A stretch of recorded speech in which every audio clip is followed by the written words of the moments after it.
Women who are ovulating prefer men with thicker jaws. So for example, if you show women pictures of the same men across their menstrual cycle, and all you do is widen the jaw, the narrow-jawed guy is more preferable when there's less probability of conception, and the wider-jawed guy is more desirable when the probability of ovulation is high.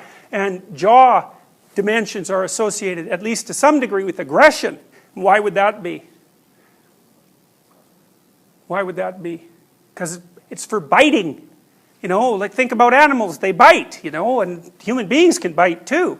So the jaw, the relationship between jaw dimension and disagreeableness, say, seems to have, it's a somewhat of a hangover from our evolutionary past. Women have a higher proportion of body fat. Women are more resistant to diseases.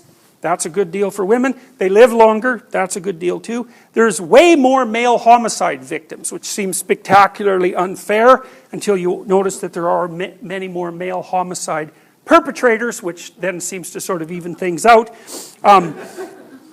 Men kill non-intimate acquaintances or strangers 80% of the time, where women kill intimate partners or family members 60% of the time. Of course, they're doing it a lot less frequently.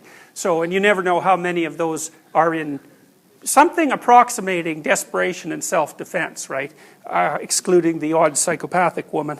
In some animals, sexual dimorphism is how much difference there is in the morphology between a male of the species and a female of the species.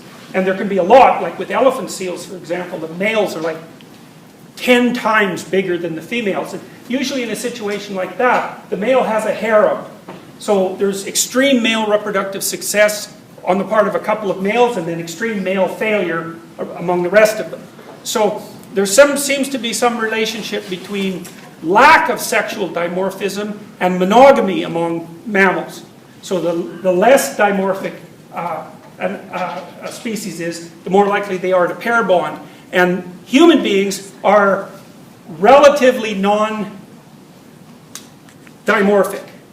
So we're a little more dimorphic than the typical monogamous animal, but a little less dimorphic than the typical polygamous animal. And gender differences, these sorts of gender differences, with the male being larger and more aggressive than the female, are not characteristic of all mammals, although they're characteristic of many of them. So the major exception are hyenas. And the hyena females are very testosteronized, and they're very, if that's a word, they're very much, they have very high levels of testosterone, and they're slightly larger than the males, and they are more aggressive. But the price they pay for that is that their reproductive organs mimic the penis, and that's what they have to give birth through. So it isn't exactly clear that that's I'm not sure that's an advantage. Okay, well, so here are some of the differences between men and women. So you can see there's a 5-inch difference in height, a 30-pound difference in weight. Men are about 40 to 60% stronger in their upper body, and about 70 to 75, sorry, that's wrong. Women are 40 to 60% as strong as men in upper body strength, and 70 to 75% in terms of lower body strength. Okay, so back to these: construction, forestry, mining, utilities. Well, you can kind of see, maybe, that these are jobs, you can tell me if you disagree, but these seem to me to be jobs that might require more physical strength. That would certainly be the case in forestry and mining and construction, and likely in utility work too. So, and then they're also thing-like jobs, right? So these aren't, you know, there's not a lot of value on fostering close human relationships in these sorts of occupations, you know. So here's some interesting things. 10 most male-dominated occupations in the US. So I guess one of the things that you might ask yourself is, would you be interested in a job like this?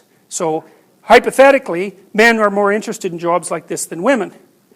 Brick mason, block masons, stone masons, so, you know, carving up stone. Cement masons, electrical power line installers and repairers. That's a tough job, eh? It'd be very hard to do that, like during the ice storm. That'd be a hard job. Carpet, floor, and tile installers, heating, air conditioning, refrigeration mechanics, structure, iron, and rebar workers, bus and truck mechanics and diesel engine specialists, miscellaneous vehicle and mobile equipment mechanics, tool and die makers, and roofers. So, and those are overwhelmingly male, right? If you look on the right-hand column there, there isn't even 1% of the total number of women in those occupations isn't even 1%.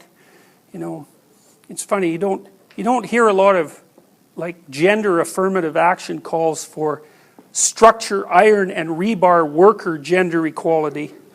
So, well, I think that's interesting, you know, if it's merely a matter of gender inequality, then why does it what difference does it make what the category of employment is? That sort of argument shouldn't be reserved for only the upper echelons and the most desirable jobs. You know, otherwise, that's not a coherent argument. It either applies across the spectrum of jobs or it's incoherent. Those are the alternatives. So here's the 10 most female-dominated occupations in the U.S. It's still secretaries and administrative assistants. Now, you know, that was the most common female job in the 1950s, and it is still overwhelmingly the most common female job. So that's quite interesting, and although it's incredibly dominated by women.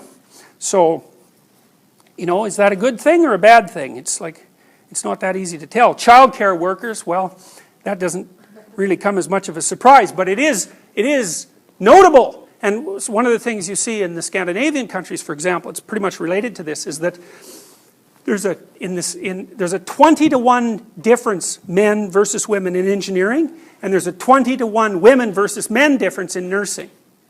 So, and the Scandinavian governments every now and then go through a fit of enthusiasm about attracting more women into engineering, and so they, you know, crank up their social engineering and their information about how desirable a profession that is, and then the proportion of women who go into engineering rises slightly, not very much, and then as soon as they stop, you know, pushing it hard, it just drops right back down to 5%.